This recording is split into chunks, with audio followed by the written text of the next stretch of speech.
여보세요? 안녕하세요. 터미입니다. 오늘은 제보자 메소드님의 사연이고요. 닉네임 보시면 아시겠지만 배우로 활동하고 계시는 분인 것 같아요. 메소드님이 촬영에 갔다가 새벽에 돌아오는 길에 겪은 무서운 이야기라고 하는데요. 그럼 오늘도 제보자님 시점에서 이야기 시작할게요.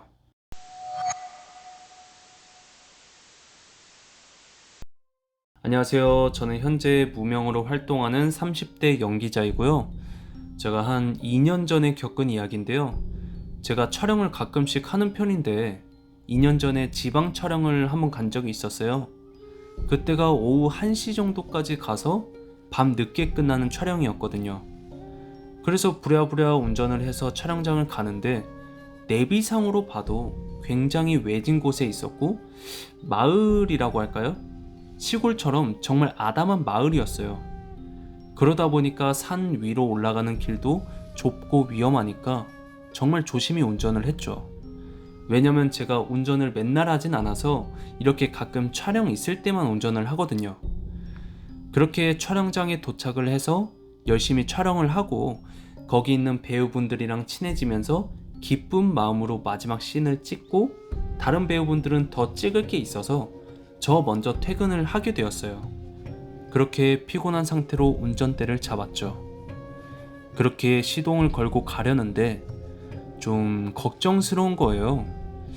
오는 길에 길도 좁고 했으니까 정신 똑바로 차려야겠다 라고 생각한 뒤에 출발을 했어요.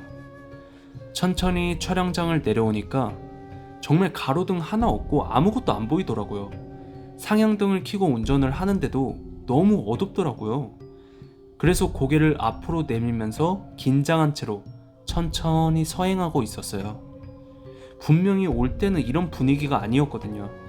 정말 그때 든 생각은 도로에서 귀신을 본 사람들은 이런 곳에서 본 건가? 라는 생각이 들 정도로 무섭더라고요. 그렇게 천천히 차선이 없는 길을 혼자 가고 있는데 길 옆에 어떤 할머니가 앉아 있는 거예요. 그래서 놀라서 속도를 줄였죠. 근데 마음은 빨리 가고 싶은데 그래도 할머니 발이라도 밟을 수도 있는 거니까 속도를 줄이면서 가는데 할머니 옆을 지나가면서 봤거든요. 근데 바람 쐬시는 것처럼 돗자리 깔고 그냥 앉아서 부채질하고 계시더라고요. 그래서 이게 무슨 상황인가 이 새벽에 라고 생각하면서 조금 더 가니까 다른 할머니도 똑같이 앉아 계시더라고요. 그래서 이 마을 할머니들의 유행처럼 휴식하는 방법인가 보다 라고 생각을 하면서 한편으로는 안도의 한숨을 쉬었어요. 그렇게 마을을 빠져나왔는데도 산길이라 그런지 똑같이 가로등도 없고 어둡더라고요. 근데 제가 왔을 때보다 속도를 줄여서 그런지 너무 길게 느껴지는 거예요. 그래서 집중을 하면서 갔죠. 그리고 이런 곳에서 고라니 이런 친구들도 나온다고 들어서 더 긴장을 했던 것 같아요.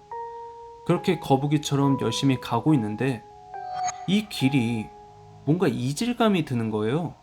분명히 왔던 길이 아닌 것처럼 느껴졌어요. 그래서 속도가 너무 느려서 그런가 보다 생각하고 일직선 길이라 속도를 조금 내보려고 악셀을 밟는 순간 갑자기 무언가 튀어나와서 차에 박은 거예요. 그래서 저는 급브레이크를 밟고 바로 차에 내렸죠. 그때 진짜 땀이 비 오듯이 왔던 것 같아요. 그렇게 앞에 나가봤는데 아무도 없더라고요. 그리고 차도 멀쩡했고요. 그래서 야생동물이 살짝 부딪히고 바로 뛰어갔나? 생각하고 찝찝하게 차에 올랐죠. 그때부터는 더 집중을 하면서 운전을 했어요. 그렇게 가는데 뭔가 큰 길이 안 나와도 너무 안 나오는 느낌이더라고요. 그래서 내비를 보는데 목적지 도착 시간은 똑같더라고요.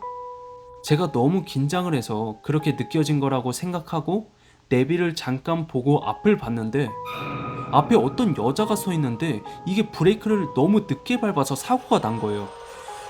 그때부터는 정말 정신이 혼미했던 것 같아요. 그래서 빨리 정신 차리고 차에서 내렸는데 아무도 없더라고요. 그래서 핸드폰으로 차 밑에랑 주변을 다 비춰봤는데도 아무도 없었어요. 그래서 빨리 차에 탄 후에 흡연을 하면서 생각했죠. 제가 너무 긴장해서 헛걸 본 거라고요.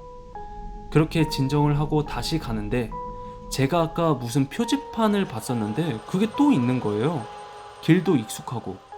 그래서 내비가 잘못됐나 싶어서 목적지 설정을 다시 하고 앞을 봤는데 아까 그 여자가 서 있더라고요. 저는 그 여자를 보는데 소리도 안 나오고 그냥 눈을 감고 땅만 보고 있었어요. 왜냐면 귀신이라고 확신했거든요. 지금 생각하면 얼굴은 기억이 안 나거든요. 근데 뭔가 웃고 있었던 그 형태가 생각이 나요. 그렇게 시간이 좀 지나고 고개를 살짝 들었더니 아무도 없더라고요. 그때부터는 뭐 그러면 안 되지만 카레이서가 된 것처럼 운전을 하기 시작했고 막 달리다 보니 큰 길이 나오더라고요. 그리고 다른 차들도 보이면서 가로등도 보였고요. 그 상태로 비상등을 켜고 내비로 지도를 봤는데 그 길이 그렇게 길지 않더라고요.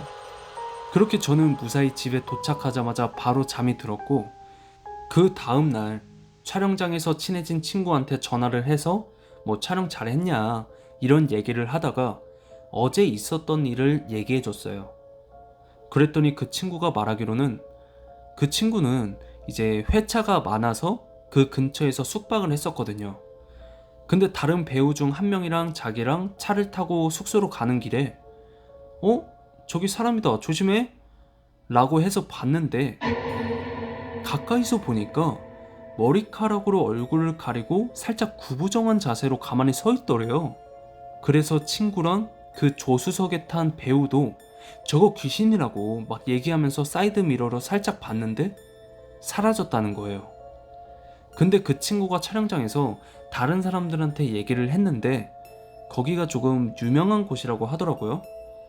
어딘지는 말씀을 못 드리고 정확히 지금 저도 기억이 안 나지만 다음에 다시 가게 되면 두 번 다시 이런 일은 안 겪었으면 좋겠네요.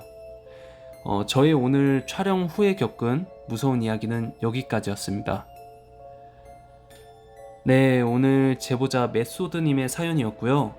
저도 저런 가로등 없는 곳을 몇 번 가본 적이 있는데 제가 워낙 공포를 좋아하니까 이 채널도 운영하고 있는 거잖아요. 그러니까 더 무섭더라고요. 옛날부터 듣던 괴담들부터 귀신의 얼굴까지 상상되면서 이제 운전을 한 기억이 있는데 여러분들도 이렇게 어두운 길 운전하실 때 귀신이 있나 없나 꼭 주위를 살피시면서 안전운전 하시길 바라겠습니다. 오늘도 끝까지 시청해주셔서 감사드리고 다음 주에 더 무서운 이야기로 찾아오겠습니다. 그럼 다음 주에 뵐게요.